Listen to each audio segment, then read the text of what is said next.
So ఒక్క జగనన్న కోసం కాదు, జాతి కోసం,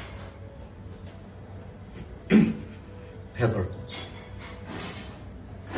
ఒక్క మనిషి ఫైట్ చేస్తుందయ్యా. వద్దు, ఆయన అసలు నాకు తెలుసు ఎంత ప్రమాదంలో ఉన్నాడు నాకు తెలుసు. అది ఒక్కటి గుర్తుపెట్టుకో, మీరు అందరు గుర్తుపెట్టుకో. ఎవరు మనోడో తెలియదు, ఎవడు పరాయోడో తెలియదు. అప్పటికే ఆయన లెక్క చేయకుండా అది ఇప్పుడు ఆయన అసలు ఇదేవాడు కాదు. ఏమైతే అది అవుతుంది అని దానిలో ఉన్నాడు. కానీ జగనన్నను కాపాడు, అదొక్కటే మనకు. మనం పలకరించాడా లేదా వదిలి వీలు పడిన పరిస్థితిలో ఉన్నాడు ఆయన. Just understand. నాకు ప్రతి ఒక్కరి ఫీలింగ్ తెలుసు. That's why I'm addressing this.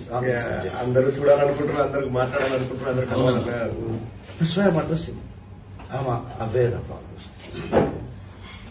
రండి, మీరు రండి, ఒక్కరోజు రండి, అందరం కలిసి పార్టీ చేసుకున్నాం Jagan. This is my word.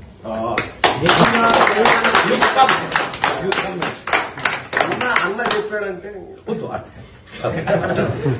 రండి, ఒక్కరోజు మీటింగ్ పెట్టుకున్నాం, మనం అంతా కలిసి ఫోన్ చేస్తాం. This is my word. Thank you very much అన్న. అందరు కూడా మీరు చూస్తున్నారన్న like how much efforts putting. And YSR Congress party అంటే ప్రతి ఒక్కరికి. నేను కొత్త ప్రదేశానికి వస్తున్నానని నేను ఎప్పుడు రాలేదు. హోమ్ సిక్ గా ఫీల్ అయ్యా హైదరాబాద్ లో ఫ్లైట్ ఎక్కుతుంటే. ఇప్పుడు హీత్రో ఎయిర్పోర్ట్ లో హోమ్ సిక్ ఫీల్ అవుతున్నాను. మిమ్మల్ని అందరినీ వదిలేసుకోండి.